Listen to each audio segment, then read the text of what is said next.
Hi folks, the Filipina P here, telling it like it is. And today I'd like to start by asking a question. Where do you put your trust? Almost everybody trusts that the sun will rise tomorrow, that the car will probably start when you turn the key, and that the folks at McDonald's won't spit in your hamburger. Well, unless you're a complaining Westerner, then all bets are off. But when it comes to something complex, like trusting a woman to stay with you and love you as you age and become more vulnerable, trust can be a lot harder to come by. You're aware of all kinds of possible bad outcomes, and you should be worried. Everyone should make sure that the person they're with has their best interest in mind. But why do so many Filipinas seem to have a problem with opening up and becoming vulnerable themselves? Well, today, I want to tell you all our secrets, and the reasons are not what you might think they are, because they're different from Western women. I'm going to explain why many Filipinas just don't trust you.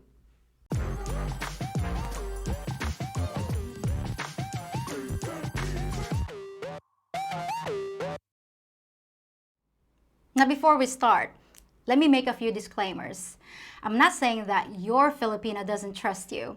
As always, it's time to say, generally speaking, because I'm bound to get some comments saying, you're full of it, P, because my partner isn't like that, blah, blah, blah. And yes, I understand that not every Filipina acts the same way. What I'm saying is that when we have trouble building trust, especially in the beginning, these are some of the reasons why. I'm going to be talking about the type of Filipina that foreigners tend to choose, but it also fits the rest of us pretty well too. Yes, we have our divas and narcissists and scammers, just like everywhere else does. But I'll be giving you the real scoop through the eyes of the average woman here. So if you started a relationship with a Filipina, have you noticed that we don't take compliments very well? No matter what you say, we're quick to point out our own flaws. And we're constantly downgrading ourselves. And I'm not just talking about less educated, poor provincial women. It's just about all of us. Every time you point out something you like about us, we'll tell you 2 or 3 things you won't like. I know it can get frustrating, and sometimes it seems so overboard, so detached from reality, that you think we're just trying to be polite or shy, or maybe it's a cultural thing. Well, it actually is a cultural thing, but not for the reasons you think. You may see a young, beautiful, vibrant woman, maybe even one that you think is out of your league. But from our perspective, you need some seriously thick glasses. So what are the reasons that cause us to think this way? Well, for one thing, we're insecure about what we have to offer you.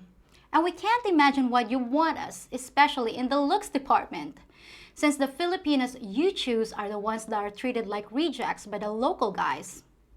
You generally prefer tan-skinned, slender women, but our society prefers light-skinned women with a little more weight and a lot more curves. So many of us are used to being passed by without a second look. We know we have genetically bad teeth, small breasts, flat noses, and little butts. Just about the exact opposite of everything we've seen our whole lives from Western media. Until they started pushing 300-pound women as a standard of beauty that no one actually believes, not even us. But we think we know what your standard of beauty is, and it ain't us. We don't look anything like a Baywatch bikini model. So why would you want us? What's the catch? Because in our world, there's always a catch. I know you'll say, but that's the way we like you, just as you are. But no matter what you say, it won't affect the distorted funhouse image we see when we look in the mirror. I've often said that when a Filipina looks at you, we don't see an overweight, balding guy that other people in your home country might see. But the same thing is true in reverse. We don't see the pretty young woman that you see. We think of ourselves like the rest of our people see us. Can you imagine being on the bottom of your society's totem pole and suddenly told that a beautiful princess from a foreign country wanted to marry you? You'd be like, yeah, sure, right. That can be real. So what's the deal? Let me guess. It's a Nigerian princess that's left me $6 million, and all I have to do is send her a couple $100 to process the paperwork, right? So the same kind of alarm bells go off in our heads when we hear it coming from you. The truth is, deep down, many of us feel inferior to you. Heck, we feel inferior among our own people, so what do you expect? You have access to any women in the world. So why pick a skinny little brown-skinned girl from a province in the Philippines? But if that wasn't enough, there are a lot of other things besides looks that can cause miscommunications in the trust department. And one of those things is language. The more you understand each other, the better you can communicate to get on the same page. Unless both of you speak the same language fluently, your conversations might be restricted to things like, me hungry, me want food, which makes it almost impossible to ever really know what's going on in your partner's head. At least not the deep and complex emotions. You'll have to rely on what she does, her actions, and with a Filipina, or really anyone from another culture, that can be a confusing business. I always say that communication is key, and if you don't have that, you're just groping around in the dark. It's hard to trust someone when you hardly know what they're saying. And there's other cultural differences that can make us not trust your intentions. Things you probably wouldn't even give a second thought to. Like when you go to a restaurant and you casually and innocently call the waitress dear, or even worse, honey. I know you're just trying to be friendly, but in our world, you're blatantly flirting with another woman right in front of us. And as silly as it sounds, it makes our walls shoot sky high because we suspected all along that you were a player. It can take us a long time to get past little things like that, and it delays the process of trust even further. In your world, it's just being sociable, but to us, it means you're keeping your options open, and you're disrespectful enough to stick it in our faces.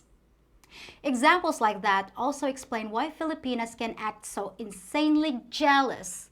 We know that you have options, far more than we do. And we're just waiting for a better Filipina to catch your eye, and then poof, you'll be gone. And if there's such a thing as kryptonite for trust, it's jealousy. Make your Filipina jealous, and you can set the trust meter back to zero. But even if you get past the language and cultural barriers, there's still the issue of our pasts. As I've pointed out before, every person alive is shaped by their past experiences. As open-minded as we might think we are, we learn what to expect by what's already happened. If you see a cobra, you're not just gonna reach down and pick it up because you think, hey, I know cobras sometimes bite, but I'll just pick it up and hope this one won't. In this scenario, you are the cobra. So what experiences have we had that make us so cautious? Well, most of our romantic interactions have been with local guys who have a bad reputation for leaving us and whatever offspring we might have. But even as children, a lot of us were bounced back and forth between relatives while our parents had to work, sometimes in another city, and sometimes even overseas for long periods of time. For us, that kind of instability means that good things never last. And every time we start to feel comfortable, bad things are always right around the corner. Call it having daddy issues, problems with trust, or what happens when you have an uncertain childhood. But for whatever reason, it sometimes makes us act like wounded animals that are wary of being offered food and shelter. We'll take it, but we don't always trust your motivations.